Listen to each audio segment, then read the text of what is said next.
Marie Curie is often celebrated as the queen of curiosity and courage, a scientist who lit up the world quite literally with discoveries that glowed in the dark like tiny stars trapped inside a laboratory jar. She was born in Warsaw, Poland, in a small home filled with books, warm tea, and the gentle hum of family conversations about science, history, and dreams too big to be whispered loudly. Young Marie, whose real name was Manya, loved learning with the same passion some kids have for magic tricks, ice cream, or staying up past bedtime. She would read by candlelight late into the night, imagining worlds filled with invisible forces and mysteries waiting to be solved. Marie grew up during a time when girls weren't always allowed to attend universities, but she refused to let anyone dim the bright spark burning inside her. She and her sister created a secret study group, sneaking into hidden classes called the Flying University, where teachers whispered lessons of chemistry, physics, and forbidden ideas. Marie dreamed of going to Paris to study science, imagining herself walking through grand halls filled with chalk dust, bubbling beakers, and the smell of brilliant ideas cooking. To make that dream happen, she worked as a governess, teaching children by day and studying ancient textbooks by night, determined to push her way into the world of science.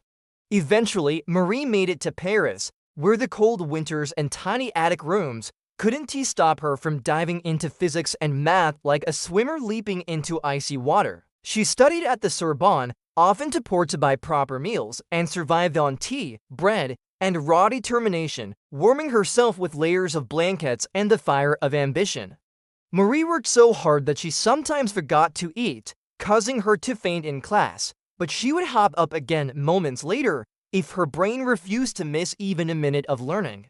Her love for science led her to meet Pierre Curie, a gentle, thoughtful scientist who admired her brilliance the way someone admires a comet streaking across the sky. Marie and Pierre worked side by side, building their own lab with mismatched tables, rusty pots, and equipment that looked more like kitchen tools than scientific gear.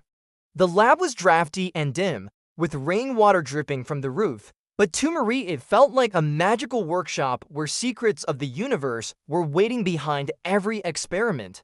Marie began researching mysterious invisible rays that came from certain minerals, rays that could pass through solid objects as if the walls themselves were becoming ghosts. She ground rocks, stirred mixtures, and performed countless tests, all while scribbling notes on paper smudged with dust and chemical stains. Marie discovered a new element that gave off glowing blue-green light, shimmering like a captured piece of the night sky, and she named it polonium after her beloved homeland. But Marie wasn't done. She soon found another element even more astonishing, one that glowed with a hypnotic radiance that seemed alive with energy. She named this second element radium, a substance so powerful it could burn through materials and shine without sunlight, almost like nature's own lantern.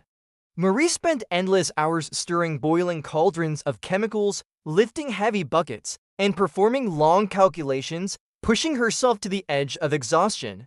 Her lab smelled like hot metal, rock dust, and steaming solutions, and the floor was always covered with streaks of white powder and mysterious glowing crystals. Marie's discoveries were so revolutionary that the world of science felt as if someone had thrown open a door to a secret room filled with unseen forces and glowing surprises.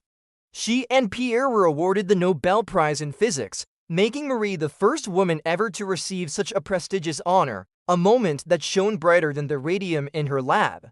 Marie continued her research, even though the glowing materials she worked with slowly damaged her health, something she didn't yet understand. She handled radium casually as holding a candle flame, carrying test tubes in her pocket, and keeping glowing samples in her desk drawer like magical treasures. Marie's notebooks, pencils, and even her cookbooks became so radioactive that they still require special handling more than a century later. After Pierre's tragic accident, Marie felt as though the sun itself had dimmed, but she pushed forward with quiet strength, determined to continue their shared dreams. She became the first woman to teach at the Sorbonne, stepping into the lecture hall with students staring in awe as if they were witnessing history unfold before their eyes. Marie won a second Nobel Prize, this time in chemistry, making her the only person ever to win Nobel Prizes in two different scientific fields. Even with worldwide fame, she remained humble, wearing simple dresses, speaking softly, and focusing more on her work than the applause that followed her everywhere. Marie believed that science should help humanity, not just fill textbooks, and she dreamed of ways to use her discoveries to heal rather than harm.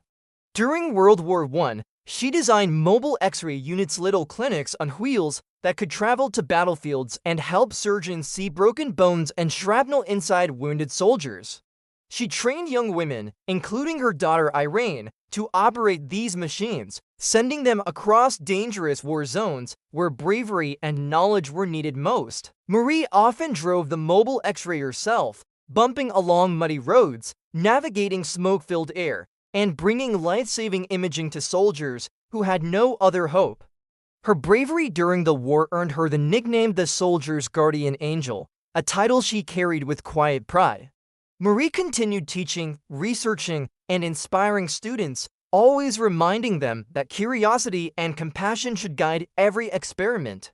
She believed that we must understand nature not to control it, but to use its wonders to make the world kinder and healthier. Even though she didn't realize the dangers of radiation, her sacrifices paved the way for cancer treatments, medical imaging, and new fields of research that help millions today. Marie loved the glowing samples in her lab, watching them shimmer under the darkness like living stars trapped in small glass bottles. She once carried radium in her pocket to show friends, laughing gently as they marveled at its ghostly blue glow like a tiny piece of moonlight. Despite fame, she lived simply, preferring long walks, quiet reading, and time with her daughters over fancy parties or grand speeches. Marie had a stubborn streak of bravery, often ignoring warnings, pushing heavy equipment herself, and doing dangerous experiments alone just to speed up her research.